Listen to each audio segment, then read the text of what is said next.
রান্নাঘর থেকে বটিটা এনে আমার মাথায় একটা কোপ মারো তো মা। আমার মাথাটা প্রচন্ড ব্যথা করছে। মা তীক্ষ্ণ গলায় বললেন, হাসপাতাল থেকে ফেরার পর থেকে দেখছি তোর মাথা ব্যথাই কমছে না, সমস্যাটা কি তোর?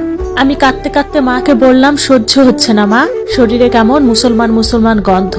টানা 18 দিন ধরে ঘরে বসে রেস্ট নিচ্ছি, মা আমাকে বাইরে যেতে দিচ্ছেন না। তুইও লাবণ্যর মতো আমাকে উপহাস করছিস পূজা? যা, তুইও যা, জাহিদকে বিয়ে করে মুসলমান বাড়ির বউ হয়ে যা।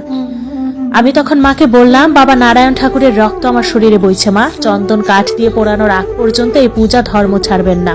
তবে কৃতজ্ঞতা বোধ বলতে একটা জিনিস প্রত্যেক মানুষের থাকা উচিত, আমি দিদির সাথে আবারও দেখা করব। 19 দিনের দিন আমি দিদিকে ফোন করলাম, ফোন ধরেই দিদি কাঁদছেন। আমি বললাম, তোকে না নিষেধ করেছি দিদি, কথায় কথায় কাঁদবি না? ফোনের ভেতর কান্নার আওয়াজ কি বাজে লাগে শুনতে, তুই জানিস না? মা আমার সাথে কি খারাপ ব্যবহারটাই না করলো পূজা। মায়ের কথা বাদ দে, সামনের মাসে চলে যাচ্ছি ইন্ডিয়া, ডিসিশন ফাইনাল, তোর সাথে দেখা করব। আমার কথা শেষ না হতেই কেউ একজন ফোন নিয়ে বলে উঠলেন, হ্যালো বিয়ান সাহেব। আপনি আপনি কেন ফোন নিলেন? দিদিকে ফোন দিন, ভয়ের তো কিছু নেই, ফোনের ভিতর দিয়ে কারো গায়ে হাত দেওয়া যায় না। দিদির কাছে ফোন দিতে বলেছি, ফোন দিন। আমার সাথে দেখা করবেন কবে? আপনার সাথে আমি কেন দেখা করব? আমাকে ধন্যবাদ জানাতে? আমি ধন্যবাদ দিলাম, বললাম এখন দিদির কাছে ফোন দিন। এভাবে ধন্যবাদ দিলে তো হবে না, বাইরে বের হতে হবে, একসাথে কফি খেতে হবে। অসম্ভব। সবই সম্ভব, কবে বের হবেন বলুন? আমি বাইরে বের হতে পারবো না, মায়ের কড়া নির্দেশ আছে। ভয় পাচ্ছেন আমার প্রেমে পড়ে যাবেন তাই? ছি, এই জন্মে না, পরের 7 জন্মেও না।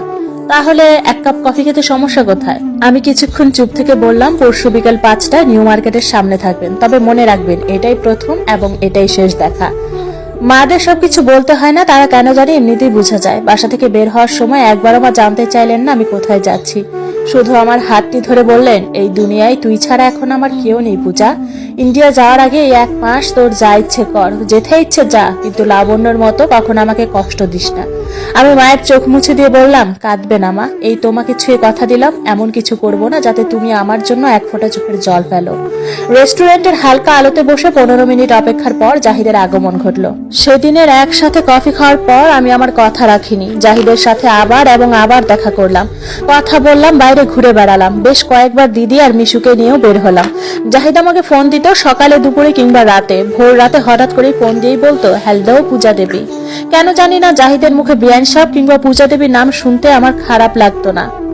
বেশ কিছুদিন এভাবে চলার পর সেদিন সন্ধ্যায় মন্দির থেকে পুজো দিয়ে বের হয়ে দেখলাম জাহিদ বাইরে আমার জন্য দাঁড়িয়ে আছে। আমি একটু অবাক হলেও আরেকদিকে তাকিয়ে হাঁটতে লাগলাম, জাহিদ আমার পিছু পিছু আসছে।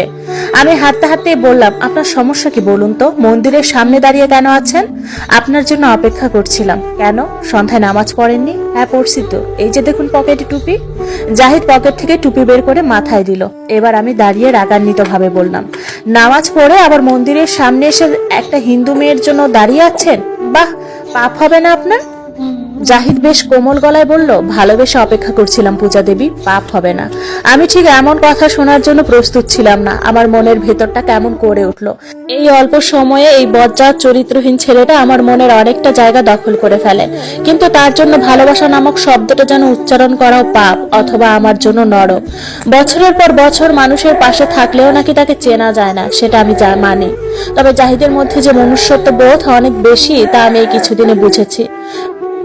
কাজের মধ্যে তেমন কিছু সে করে না, একটা ডিএসএলআর ক্যামেরা নিয়ে সারাক্ষণ বিয়ে বাড়িতে ছবি তুলে বেড়ায়।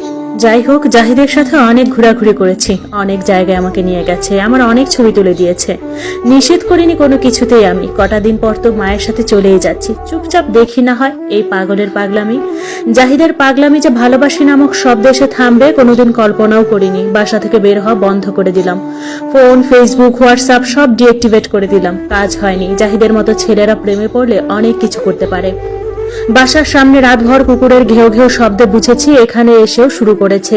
কি করব বুঝে উঠতে পারছি না। দিদিকে বললে আনন্দে লাফিয়ে উঠবেন, আর মাকে বললে পুলিশে ফোন করবেন। বাধ্য হয়ে বাসার নিচে নামতেই দেখি জাহিদ দাঁত বের করে হাসছেন। বিয়ান সাহেব, আমি জানতাম আপনি আসবেন। আমার মাথা অনেক যন্ত্রণা হচ্ছিল, তারপরও বললাম, চলে যান প্লিজ, আমাকে একা থাকতে দিন। জাহিদ আমাকে বলল, সেদিন মন্দির থেকে ওভাবে চলে এলেন, কিছুই বলে এলেন না। জাহিদ সাহেব, আমি আপনাকে ভালোবাসি না, কিন্তু পূজা দেবী আমি আপনাকে ভালোবাসি, সত্যি ভালোবাসি, বিয়ে করতে চাই। খাঁটি ভালোবাসা, কোনো ভেজাল নেই। এটা মরে গেলেও সম্ভব না, কোনো দিন না, কিছুতেই না। আপনার পায়ে ধরি, প্লিজ চলে যান। আমার কথা শেষ না হতেই জাহিদ পায়ের কাছে বসে পড়ে। আমিও আপনার পায়ে পড়ি পূজা দেবী, প্লিজ ফিরিয়ে দিবেন না। আমি দ্রুত খানিকটা পিছনে সরে গেলাম, চোখে জল চলে এলো। জাহিদ সাহেব, রাত বাড়ছে, কেউ দেখলে আমি বেঁচে থাকতে পারবো না। আমি যে কেন আবার আপনার সাথে দেখা করলাম। আমি দৌড়ে বাসার দিকে চলে এলাম। উপরের বারান্দা থেকে মা বিষণ্ণ চোখে তাকিয়ে আছেন। বাসায় ঢুকে মায়ের সামনে পড়ার মতো সাহস আর ছিল না। নিজের রুমে ঢুকে দরজা বন্ধ করতেই দেখি জাহিদ ফোন দিচ্ছে। ফোন ধরেই বললাম, আপনি আমাকে আজ মায়ের কাছে ছোট করেছেন, আপনাকে কোনোদিন ক্ষমা করব না। পূজা দেবী, সন্তানেরা মায়ের কাছে কখনো ছোট হয় না, বরং ভালোই হয়েছে তিনি দেখেছেন। আপনি যদি সত্যি আমাকে ভালোবাসেন, আমাকে একা থাকতে দিন। আপনাকে ভালোবাসি বলেই একা থাকতে দিতে পারছি না। আচ্ছা, সমস্যা কোথায় বলুন তো? আমি মুসলিম শুধুই তুচ্ছ বিষয়টা? আমি গম্ভীর গলায় বললাম, এটা আপনার কাছে তুচ্ছ সমস্যা মনে হচ্ছে? হ্যাঁ, মনে হচ্ছে। ভালোবাসার কাছে এসব তুচ্ছ। জাহিদ সাহেব, একই মায়ের পেটে জন্ম নিলেও আমি লাবণ্য নই। ভুল মানুষকে ভুল কথা বলছেন, আমি অনেক কঠিন মেয়ে। পূজা দেবী, আমি কিন্তু একবার আমার ভাই আর আপনার বোনকে কথার মাঝে টানছি না, আপনিও দয়া করে আনবেন না। রাখছি জাহিদ সাহেব, আর কথা বলতে ইচ্ছে করছে না। জাহিদ বলে উঠল, আমি আমার উত্তর জানতে কাল আবার আসবো পূজা দেবী, বারবার আসবো, মনে রাখবেন। আমি ফোন কেটে দিয়ে কাঁদতে লাগলাম। আমি কখন, কেন, কিভাবে জাহিদকে পছন্দ করে ফেলেছি বুঝিনি। পরিস্থিতি শান্ত রাখতে আর জাহিদের পাগলামি বন্ধ করতে ইন্ডিয়া যাওয়ার আগের দিন পর্যন্ত আমি জাহিদের সাথে দিনগুলো একসাথে কাটাই। বলাই যায় প্রেমের প্রস্তাব ঝুলিয়ে রাখার মতো শুধুই ওর ভালো লাগা আর ভালোবাসার কথাগুলো শুনতাম। এই দিনগুলোতে একবার আমি জাহিদকে বলিনি আমি তোমাকে ভালোবাসি। জাহিদ এতই পাগল হয়ে গিয়েছিল যে ধরেই নিয়েছে আমি ওরাকে ভালোবাসি। মনের কথাগুলো আমার মতো বদমেজাজি মেয়ে মুখে বলতে পারতো না। তাই সাদা কাগজ আর কালো কলম হাতে নিয়ে লিখতে বসলাম। হে আমার চরিত্রহীন বন্ধু, আমি জানি আপনি চিঠির প্রথমে চরিত্রহীন বলাতে রাগ করেননি, কিন্তু বন্ধু বলাতে খুব রাগ করেছেন। কি করব বলুন? আপনার আর আমার সম্পর্ক শুধু এটুকুর মাঝেই যে সীমাবদ্ধ। আপনার মসজিদ আর আমার মন্দির আমাদের দীর্ঘদিনের বন্ধুত্বের সাক্ষী। সেই বন্ধুত্বের দাবি নিয়ে বলছি, আপনি আমাকে ভুলে যান। আপনি মুসলিম বলে নয়, কিংবা দিদির ভুলের কারণেও নয়, আমি আপনাকে ঠিক প্রেমিক হিসেবে কখনো ভালোবাসিনি। তবে হ্যাঁ, একথা সত্যি, আপনার আর আমার মাঝে বিশাল এক ধর্মের দেওয়াল আছে। যে দেয়াল জিয়াহান ভাই আর লাবণ্য দিদিও ভাঙতে পারেনি, কেউ পারেনি, আর কোনোদিন পারবেনও না। খুব কষ্ট পেয়েছিলাম জানেন। সেদিন মিশুর স্কুলে গিয়েও দেখি বন্ধুরা ওকে আঙুল তুলে বলছে, ওই দেখ অর্ধেক হিন্দু অর্ধেক মুসলিম ছেলেটা যাচ্ছে। মিশু আমাকে জড়িয়ে ধরে খুব কেঁদেছিল।